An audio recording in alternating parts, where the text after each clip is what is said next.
عورت جو ہے نا وہی دوسری عورت کی سب سے بڑی دشمن ہوتی ہے. اکثر اوقات آپ نے ایسے جملے جو ہے نا سنے ہی ہوں گے. لیکن اس ساری بات کا مطلب کیا ہے اور یہ ایسا کیوں کہا جاتا ہے کہ عورت ہی عورت کی دشمن ہوتی ہے؟ تو اسی پہ بات کریں گے آج کے اس ولاگ میں. اور بڑی سمپل سی 6 باتیں میں آپ کے ساتھ شیئر کروں گی جو ہم اپنی ڈیلی لائف میں جو ہے نا ہمارے ساتھ ہو رہی ہوتی ہیں، جن کی بنا پر کہا جاتا ہے کہ ایک عورت ہی عورت کی دشمن ہوتی ہے. اس ٹاپک پہ بات کرنے سے پہلے السلام علیکم and welcome back to my channel Hasan میرہر ماما کے چینل پہ آپ تمام دیکھنے والوں کو بہت بہت ویلکم ہے. جو لوگ میرے چینل پہ نیو آئے ہیں، میرے چینل کو سبسکرائب کر رہے ہیں، ویڈیو کو لائک کرتے ہیں، پیارا سا کمنٹ کرتے ہیں، آپ سب کا بے انتہا شکریہ. جو پہلے سے دیکھ رہے ہیں آپ کا بھی بہت شکریہ. اللہ تعالیٰ آپ سب کو سلامت رکھے. اچھا، موسم جو ہے نا، جیسے آپ سب کو پتا ہے مونسون جو ہے سٹارٹ ہو چکا ہے، تو بارشیں بس آئے دن بارش ہو رہی ہوتی ہے. کل بھی بارش ہوئی تھی، آج بھی بارش ہوئی تھی. تو جب بارش ہوتی ہے نا تو بڑا دل کرتا ہے کچھ کرارا سا بنانے کو، کچھ چٹپٹا سا کھانے کو. تو میرا نا بہت دل کر رہا تھا کریلے کھانے کو، کیونکہ کریلے میرے موسٹ فیوریٹ ہیں. چاہے پیاز کریلے ہوں، چاہے دال میں بنائے ہوں، یا چاہے نا قیمے میں بنائے ہوں، یا چکن میں بنائے ہوں، کریلے مجھے ہر فارم میں بہت ہی مزے کے لگتے ہیں. تو بس اسی لیے میں نے سوچا آج کریلے بناتی ہوں اور ساتھ اس میں تھوڑا سا قیمہ بھی ایڈ کر لیتی ہوں کہ میرے بچے بڑے شوق سے کھا لیتے ہیں. تو بس اسی لیے نا بس قیمہ کریلے کی ریسیپی جو ہے میں نے کہا یہ بھی آپ کے ساتھ شیئر کرتی ہوں. اور ساتھ ہی ساتھ نا میرے قیمہ کریلے ماشاءاللہ سے بہت ہی مشہور ہیں، سب کو بہت پسند آتے ہیں. جو بھی کھاتا ہے نا وہ تعریف کے بغیر رہتا نہیں ہے کہ آپ کے بہت ہی مزے کے بنے ہیں. تو اسی لیے نا میں نے کہا چلیں آپ کے ساتھ بھی اپنا میتھڈ شیئر کرتی ہوں، میں کس طریقے سے بناتی ہوں. بہت سمپل سا طریقہ اور بہت یمی بنتے ہیں. اور ساتھ ہی ساتھ نا بات کرتے ہیں آج کے ٹاپک پہ. اچھا، ہمارے معاشرے میں نا خواتین کے زیادہ تر جو مسائل ہیں نا وہ خود خواتین کی وجہ سے ہی ہوتے ہیں. اگر سب عورتیں یہ بات سمجھ لینا کہ حقوق مانگنے سے زیادہ ہمیں حقوق دینے پہ بھی تھوڑی سی توجہ کرنی چاہیے نا، تو یقین کریں سارے مسئلے خود بخود ختم ہو جائیں گے. لڑائی جھگڑے نا کیونکہ عورتوں کے جو زیادہ تر مسائل ہیں نا وہ عورتوں کی وجہ سے ہوتے ہیں. اور جو مرد ہے نا، اگر مردوں کی طرف سے ہمیں کوئی پرابلم آتی ہے نا تو اس کا دانا بانا بھی نہ کہیں جا کے ایک عورت کے ساتھ ہی جڑا ہوتا ہے. کیونکہ جو مرد کی تربیت ہے نا ایک خاتون نے کی ہوتی ہے، اور جو مرد ہے نا ان کو اپنی ماؤں سے بہت محبت ہوتی ہے، اور ان کا آپس میں نا بڑا اسٹرانگ. اور ساتھ ہی ساتھ جو عورت ہے نا وہ جب ایک ماں بنتی ہے نا تو وہ بہت اسٹرانگ ہوتی ہے، اور اس کی بڑی اپنے بچوں پہ نا بڑی گریپ ہوتی ہے. اور بیٹا اپنی ماں کی دی ہوئی تربیت کو نا یقین کریں ساری زندگی یاد رکھتا ہے. اور اگر ایک ماں ہی جو ہے وہ ڈبل سٹینڈرڈ کر رہی ہوگی، یعنی کہ بیٹیوں کو کسی اور طریقے سے ڈیل، بیٹوں کے ساتھ کسی اور طرح کا سلوک، بڑے ہونے کے بعد ان کے ساتھ الگ الگ قسم کے بیہیویئر جو کرتی ہیں نا مائیں، تو یقین کریں یہ بہت زیادہ مسائل پیدا کرتی ہیں اس کے ساتھ. اور ساتھ ساتھ میں رشتے بھی بہت زیادہ خراب ہو جاتے ہیں. میں نے بھی اپنی آنکھوں سے ایسے کئی عورتیں دیکھی ہیں جن کے ڈبل فیسز ہوتے ہیں، یعنی کہ 2 چہروں والی، جو اپنے بیٹوں کے سامنے کچھ اور ہوتی ہیں اور پیچھے سے کچھ اور ہوتی ہیں. تو یہ بات نا ہم سب خواتین کو سمجھنی چاہیے کہ ڈبل فیسز کبھی بھی نہ کریں. یہ رشتوں میں ہمیشہ دراڑیں ہی ڈالتے ہیں اور آپ کے اپنوں کو آپ سے دور ہی کرتے ہیں. تو کوشش یہی کریں کہ جیسی ہیں نا آپ ویسی بن کے رہیں اور اپنے آپ میں بہتری لے کے آئیں. ایسی بہتری کہ جس سے آپ کے گھر کا ماحول جو ہے نا پرسکون رہے، آپ کے گھر کے ہر رشتے کو آپ سے سکون اور راحت ملے. اچھا، سب سے پہلی بات دیکھیں، اگر آپ ایک بھابی ہیں نا تو اپنی نند سے فضول کی توقعات جو ہے نا وہ کبھی بھی نہ رکھیں کہ وہ میرا بہت زیادہ خیال رکھے گی، میرے سارے کام کر دے گی. اور اس طرح کی بے جا توقعات جب ہم دوسروں سے رکھنے لگ جاتے ہیں نا تو یہ ہماری زندگی کو اجیرن کر دیتے ہیں، اور ساتھ ہی ساتھ نا دوسروں کی زندگی کو بھی. تو توقعات کا کسی سے نہ رکھنا نا بہت بڑی بلیسنگ ہے. آپ اپنی توقعات کو اپنے تک رکھیں، خود ان کو پورا کرنے کی کوشش کریں، بجائے اس کے کہ آپ دوسروں کے کندھوں پہ بندوق رکھ کے چلانا شروع کر دیں کہ وہ میرا کام کرے گا یا وہ میرا کام کرے گی. اور اگر آپ لوگوں کو جو ہے نا ہر وقت ان کے ساتھ نوک جھوک کرتے رہیں گے، ہر وقت ان کے ساتھ منہ ماری کرتے رہیں گے، تو یہ مزید باتیں بڑھتی ہی ہیں کہ اس نے میری بات نہیں مانی، اس بات پہ لڑائی، اس نے مجھے آگے سے جواب دے دیا، اس بات پہ لڑائی. تو دیکھیں ہمیشہ ایک بات یاد رکھیں کہ اگر آپ کی نندوں نے کوئی باتوں میں آپ کو کوئی مشورہ دیا ہے یا آپ کو کوئی بات سمجھائی ہے نا، تو یہ نہیں کہ ان کو ہر بات پہ ہر وقت برا ہی سمجھا جائے، بلکہ ان پہ تھوڑا سا غور کرے. ہو سکتا ہے وہ آپ کی کوئی جو بہتری کے لیے کچھ کہہ رہی ہوں آپ کو، بجائے اس کے کہ ہم یہ کہنے لگ جائیں اپنے شوہروں کو یہ ہمارے گھر کے معاملے میں کیوں ٹانگ اڑا رہی ہیں، ان کو کیا مسئلہ ہے. دیکھیں آپ کے جو شوہر ہیں نا وہ ان کے بھائی بھی ہیں. ضروری نہیں ہے کہ سب جو 5 انگلیاں برابر ہی ہوں. ہو سکتا ہے آپ کی نند ایسی نہ ہو، ان کا اس طرح کا نہ ہو، نیگیٹو طور سے وہ آپ کو نہ کہہ رہی ہوں، بلکہ آپ ان کی باتوں کو نیگیٹو لے رہی ہوں، یہ بھی ہو سکتا ہے. تو اسی لیے نا یہ بات کہ آپ اپنے شوہروں کے کان بھرتی رہیں کہ میری نند ہے ہی ایسی اور نندے میری یہ ہیں وہ ہیں، اس طرح کی باتیں کر کے آپ اپنا تعلق بھی اپنے شوہر سے خراب کریں گے اور ساتھ ہی ساتھ اپنی نندوں کے ساتھ بھی خراب کریں گی.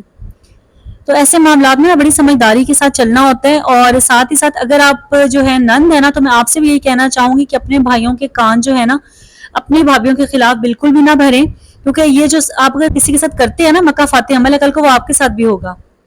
اور اگر کوئی ساس جو ہے مجھے سن رہی ہے نا، تو میں آپ سے بھی یہی کہنا چاہوں گی کہ اپنی بہوؤں کی جو برائیاں ہیں نا وہ کرنا چھوڑ دیں، چاہے وہ اپنی بیٹیوں سے کر رہی ہوں، چاہے وہ اپنے بیٹوں سے کر رہی ہوں. اچھا دوسری بات جو ہے نا وہ بھی بڑی ضروری ہے کہ آپ نے ایک کام جو ہے وہ نہیں کرنا، وہ آپ نے یہ نہیں کرنا کہ اگر آپ ایک بہو ہے نا تو آپ نے ادھر کی بات ادھر نہیں کرنی، جو بات ہے نا اسے وہاں پہ چھوڑ دیں. اکثر ایسا ہوتا ہے کچھ جو ہے نا سسرالی رشتہ دار آتے ہیں آپ کے گھر اور آ کے آپ کو بتا رہے ہوتے ہیں کہ فلانے کے یہ مسئلے مسائل چل رہے ہیں، اس کے ساتھ تو یہ ہوا، اس کے شوہر نے تو آپ کی دیور نے تو دیورانی سے یہ بات کہہ دی، جیٹ نے جٹھانی سے یہ بات کہہ دی، آپ کے نندوئی نے آپ کی نند کو یہ کہہ دیا. کوئی کسی کو جو مرضی کہہ رہا ہے نا، آپ نے سب کو سدھارنے کا ٹھیکہ نہیں لیا ہوا، اور آپ کو یہ بھی نہیں پتا کہ اگلا بندہ جو آپ سے باتیں کر رہا ہے نا وہ کوئی اس میں سچائی بھی ہے کہ نہیں. تو اسی لیے نا آپ کو نہیں پتا کہ اگلے بندے کی کیا انٹینشن ہے، وہ کیوں آپ کے ساتھ یہ ساری باتیں ڈسکس کر رہا ہے. تو آپ نے نا کبھی کسی کی باتوں پہ کان نہیں دھرنے اور نہ ہی ان کی باتوں کو سیریس لینا اور نہ ہی ان پہ فوکس کرنا ہے، بلکہ ایک کان سے سنیں دوسرے سے نکال دیں. اگر آپ سے کوئی بات کرتا بھی ہے نا، کسی کے بارے میں کوئی گوسپ آپ کے ساتھ کر رہا ہے تو اس کو وہاں پہ ہی چھوڑ دیں. یہ نہیں کہ اس کو آگے سے آگے پہنچانا، اس کو وہاں پہ ہی چھوڑ دیں. یہ آپ کے اپنے لیے ہی بہتر ہوگا، چاہے آپ ایک بہو ہیں، چاہے ایک ساس ہیں، چاہے کوئی نند ہے، جو بھی مجھے سن رہا ہے نا، تو اپنے معاملات جو ہے نا، اگر آپ کو کوئی کہہ رہا ہے نا کہ وہ فلانا ایسا، تو بس اپنے معاملات پہ آپ فکر کریں، دوسروں کے معاملات کی فکر چھوڑ دیں. آپ اگر آپ اپنی زندگی میں سکون اور عزت اور جو ہے نا چاہتی ہیں نا راحت، تو آپ دوسروں کے معاملات سے دور رہیں. اچھا تیسری بہت ضروری بات، اکثر یہ ہوتا ہے کہ جب شادی ہوتی ہے نا، ہم نئے گھر میں جاتی ہیں نا، تو ہم جب وہ ہمیں کہتے ہیں نا یہ ہانڈی بنا لو، آج تم کھانا بناؤ، یا آج تم روٹیاں بناؤ، تو ہم کہتے ہیں پتہ نہیں کیا انہوں نے ساری ذمہ داریاں میرے کندھوں پہ ہی ڈال دی ہیں، سارا بوجھ انہوں نے میرے پہ ہی ڈال دیا ہے. تو جب آپ یہ سوچنے لگیں گے نا تو آپ کو ہر کام بوجھ ہی لگے گا اور ہر کام کرتے وقت نا آپ کو تکلیف ہی ہوگی. تو کیوں نہ یہ سوچا جائے کہ یہ میرا ہی گھر ہے، میں نے اسی گھر میں رہنا ہے. جب ہم والدین کے گھر ہوتے ہیں تو وہاں پہ بھی تو سارے کام ہم ہی کر رہے ہوتے ہیں نا، تب تو ہمیں کبھی نہیں خیال آتا کہ ہائے تھک گئے، ہائے بوجھ پڑ گیا، یہ تو ہمیں خیال کبھی بھی نہیں آ رہا ہوتا، بلکہ ہم تو بڑی خوشی خوشی کر رہے ہوتے ہیں. تب جب ہم آ گئے نا، ہماری شادی ہو گئی، تو ہم اس زندگی میں آ گئے، تو یہ ہمارا ہی گھر ہے، اس کو ہم نے ہی سنبھالنا ہے.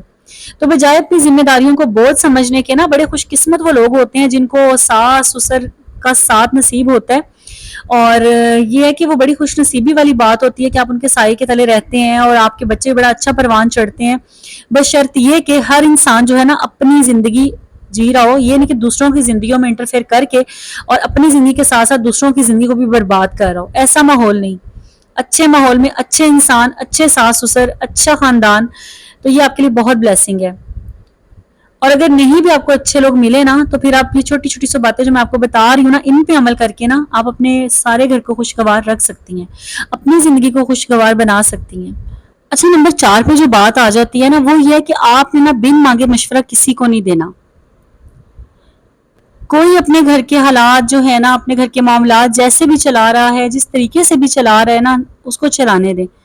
آپ کا کوئی رائٹ نہیں بنتا کہ آپ بنا پوچھے، آپ کو کوئی مشورہ مانگ بھی نہیں رہا، آپ خود سے لگے ہوئے ہیں جی ایسے کر لو، یہاں سے پیسے بچا لو، یا یوں کر لو، یہ والے کپڑے نہ خریدو، یہ والے خرید لو. فضول کے مشورے آپ اپنی دیورانیوں جٹھانیوں کو دے رہی ہوتی ہیں یا نندوں کو دے رہی ہوتی ہیں. تو اس چیز سے نا اس عادت سے بچیں آپ، کیونکہ یہ آپ کے لیے نقصان دہ ہے. بس یہ بات سیکھ لیں کہ آپ نے کب کہاں اور کیا بولنا ہے نا. تو اس کے لیے میرے چینل پہ ویڈیوز موجود ہیں، تو آپ وہاں سے جا کے ضرور دیکھیں کہ آپ نے کب کہاں اور کیا بات کرنی ہے. جب آپ یہ سیکھ لیں گی نا تو آپ کی اپنی زندگی بھی بہت آسان ہو جائے گی. فضول کی توقعات دوسروں سے، فضول کی ان سے باتیں ان کے ساتھ کہ بس میں ہر بات دوسروں کے ساتھ شیئر کر لوں، یہ سب چیزوں سے نا بچ جائیں. بس جب آپ اپنی آتے چھوڑ دیں گے نا آپ، تو آپ کی زندگی میں آٹومیٹکلی جو ہے سکون بھی آئے گا، اور آپ خود بخود آپ کو سمجھ آ جائے گی کہ آپ نے کس رشتے کو کس طریقے سے ہینڈل کرنا ہے. تو کہنے کا مقصد یہ ہے کہ آپ نے کبھی بھی کسی کو فضول میں مشورہ نہ دیں اور اپنے کام سے کام رکھیں. اچھا نمبر 5 پہ جو بات آتی ہے نا، وہ ہے انٹرفیئر. آپ نے نا کسی کی بھی لائف میں انٹرفیئر نہیں کرنا. وہ چاہے آپ کی نند ہیں، چاہے آپ کی بہنیں ہیں، چاہے آپ کی کوئی بھی آپ کا رشتہ نا، اس میں انٹرفیئر آپ نہ کریں. کیونکہ جس قسم کا یہ وقت جا رہا ہے نا، اس وقت میں ہر انسان جو ہے نا وہ بہت سمجھدار ہے. اس کو پتہ ہے کہ اس نے اپنی زندگی کو کس طریقے سے چلانا ہے، کس طریقے سے اپنی زندگی کو اس نے آگے لے کے چلنا ہے. آپ جو ہے نا، آپ کا کام نہیں بنتا کہ آپ کسی کی لائف میں انٹرفیئر کریں اور اس سے بار بار پوچھیں کہ ہاں بھئی تم کتنا کما رہی ہو یا کما رہے ہو، تمہارے شوہر کتنا کماتے ہیں. مثال کے طور پہ اگر اللہ معاف کرے کسی کے بچے کو کوئی ڈیورس ہو گئی ہے، تو آپ اس سے پوچھیں بھی کیوں طلاق ہوئی ہے، وجہ کیا تھی، انہوں نے دی ہے، وجہ کیا ہوئی، اس طرح کی باتیں. کیونکہ بہت ساری میں نے خواتین کو دیکھا، وہ اتنی پرسنل باتیں پوچھ رہی ہوتی ہیں، اتنے آرام سے پوچھ رہی ہوتی ہیں کہ حیرت ہو رہی ہوتی ہے کہ یہ کیا پوچھ رہی ہیں. ان کو خود نہیں شرم آ رہی کہ ہم کس سے کیا بات پوچھ رہی ہیں. خاص کر جب کسی کی اولاد نہیں ہوتی اس سے پوچھنا کہ تم میں کمی ہے یا تمہارے شوہر میں کمی ہے، تمہیں اولاد نہیں ہو رہی. دیکھیں اللہ تعالیٰ نے جس کو جو نوازا ہے نا، اللہ تعالیٰ بہتر جانتے ہیں. اور یہ بھی کیا پتا کہ جس کو اللہ تعالیٰ نے جتنا نوازا ہے وہ اس میں ہی راضی ہو. میری آنکھوں کا دیکھا ہوا واقعہ ہے کہ میرے سامنے 2 ہسبینڈ وائف ہیں، ان کی شادی کو 20 سال ہو گئے، ان کی اولاد نہیں ہے، اور وہ آپس میں اتنے ماشاءاللہ خوش ہیں، اتنے خوش ہیں نا کہ ان کو کوئی کمی محسوس ہی نہیں ہوتی. اتنے وہ اپنی لائف میں خوش ہیں اور اس سے مطمئن ہیں. تو اللہ تعالیٰ نا بہتر جانتا ہے کہ کس کو میں نے کیا دینا ہے. تو آپ کو بالکل ضرورت نہیں ہے کہ دوسروں کی پرسنل باتیں ان سے پوچھنے کی اور ان میں انٹرفیئر کرنے کی، کیونکہ یہ عادت بھی بہت بری ہے. اور انہی عادتوں کی وجہ سے نا کہتے ہیں نا عورت کی دشمن ہے، کہ ایک عورت ہی دوسری عورت کو جینے نہیں دیتی. پہلے تو عورتیں گھس گھس کے پوچھتی ہیں ہاں بھی تمہارے ساتھ کیا مسئلے مسائل ہیں، پھر وہ جا کے 4 عورتوں کو اور بتاتی ہیں اور اس بیچاری کا جینا حرام کر دیتی ہیں. اسی لیے کہا گیا نا کہ عورت کی دشمن ہے. تو کائنڈلی کہ آپ نا اپنے کام سے کام رکھیں، اپنی ذات پہ اپنی لائف پہ فوکس کریں کہ اس کو ہمیں کس طریقے سے بہتر کرنا ہے، بجائے اس کے کہ دوسروں کی زندگیوں میں انٹرفیئر کر کے اور ان کا جینا حرام کر دیں آپ. اچھا چھٹی جو بات ہے نا وہ سب سے ضروری اور سب سے اہم بات ہے، وہ یہ کہ ساس کی تنقید کو نا آپ نصیحت سمجھیں. میری ساس تو اللہ تعالیٰ کے پاس جا چکی ہیں، اللہ تعالیٰ ان کو جنت میں اعلیٰ مقام عطا فرمائے. اور اس کے ساتھ ساتھ جتنے لوگ آپ کے جو جاننے والوں میں سے جتنے لوگ اس دنیا سے چلے گئے ہیں نا، اللہ تعالیٰ سب کو جو ہے جنت میں اعلیٰ مقام عطا فرمائے. یقین کریں میری ساس اتنی اچھی تھی نا، ہمیشہ ان کے منہ سے نا تعریف ہی سنی تھی، ان کے منہ سے اچھائی ہی سنی تھی، ان کے منہ سے کبھی کسی کی برائی نہیں سنی. اتنی وہ اچھی خاتون تھی. اور مجھے یوں لگتا ہے جیسا میری وہ ساس نہیں تھی، میری ماں تھی. تو بات یہ ہے کہ اگر آپ کی ساس آپ کے ساتھ، دیکھیں سب ساسیں بری نہیں ہوتی، ہر انسان ایک جیسا نہیں ہوتا. ہو سکتا ہے آپ کی ساس جو ہے ان کی نیچر بری نہ ہو، لیکن ان کے بولنے کا انداز، آپ کو سمجھانے کا لہجہ ان کا جو ہے وہ برا ہو. تو اگر وہ آپ کو کوئی باتیں سنا رہی ہیں نا تو آپ خاموش ہو کے ان کی باتیں سن لیں، ان کو برا بھلا نہ کہیں. جب تھوڑی دیر بعد آپ خود ہی وہ جب نارمل ہو جائیں، آپ وہاں سے اٹھ کے چلی جائیں. اگر آپ کو بہت ہی وہ برا جلیں گے نا تو آپ اٹھ کے سائڈ پہ ہو جائیں. تھوڑی دیر بعد دیکھیے کہ ان کو خود ہی ریلائز ہو جائے گا کہ انہوں نے آپ کے ساتھ ذرا نا زیادتی کر دی ہے. اور کبھی کبھار ایسا ہوتا ہے کہ ساسیں زیادتی نہیں کر رہی ہوتی ہیں، وہ بس آپ کو سمجھانے کی کوشش کر رہی ہوتی ہیں، لیکن بس بات ہوئی ہے نا ان کا انداز جو ہے وہ ذرا تھوڑا سا غلط ہوتا ہے. لیکن ہو سکتا ہے ان کی اپنی ذاتی زندگی میں ان کے ساتھ کچھ ایسے معاملات ہوئے ہوں جس کی وجہ سے وہ بس ڈپریشن یا ایسا پریشانی کا ان کے ساتھ معاملہ ہو. تو اس لیے نا اپنی ساس کی تنقید کو کبھی بھی نا تنقید نہ سمجھیں، ان کو نصیحت سمجھیں. اور یقین کریں اگر آپ کے سر پہ بڑوں کا ساتھ ہے نا، جو آپ سے محبت کرتے ہیں، آپ کا احساس کرتے ہیں، تو آپ بڑے خوش قسمت انسان ہیں. یہی تھی جی کچھ عدد باتیں جو میں نے کہا آپ سب کے ساتھ شیئر کروں، جن کو آپ اپنی لائف میں اپنا کر. چھوٹی چھوٹی سی باتیں ہیں، سمپل سی سادہ سی باتیں ہیں، لیکن ان کی جو ہے نا اثرات بہت گہرے ہیں. تو خدارا عورت جو ہے نا، ایک عورت کو یہی چاہیے کہ وہ دوسری عورت کا احساس کرے، نہ اپنے اوپر زیادتی ہونے دے، نہ اپنی ساتھ جڑی ہوئی دوسری عورت پہ زیادتی ہونے دے. ایک دوسرے کی سپورٹ بنے گی نا تو ہمارا معاشرہ خود بخود ٹھیک ہونے لگ جائے گا. انفرادی طور پہ ہمیں نا سب کو خود کو ٹھیک کرنے کی ضرورت ہے. تو اللہ کرے یہ جو محاورہ بنا نا عورت کی دشمن ہے، یہ ایک وقت آئے کہ یہ بالکل غلط اور سراسر جھوٹ تصور کیا جائے. اتنے اچھے ہم سب ایک دوسرے کے ساتھ ہو جائیں. بس اسی امید اور دعا کے ساتھ آج کا ولاگ کروں گی اینڈ. ملوں گی انشاءاللہ آپ سے نیکسٹ ولاگ میں. تب تک اپنا خیال رکھیے، مجھے دعا میں یاد رکھیے گا. اور اگر ابھی تک چینل کو سبسکرائب نہیں کیا ورنہ فوراً سے سبسکرائب کر لیں اور کمنٹ ضرور کیجیے گا کہ آپ کے اس بارے میں کیا خیال ہے. اوکے جی، ملوں گی انشاءاللہ نیکسٹ ولاگ میں. اللہ حافظ.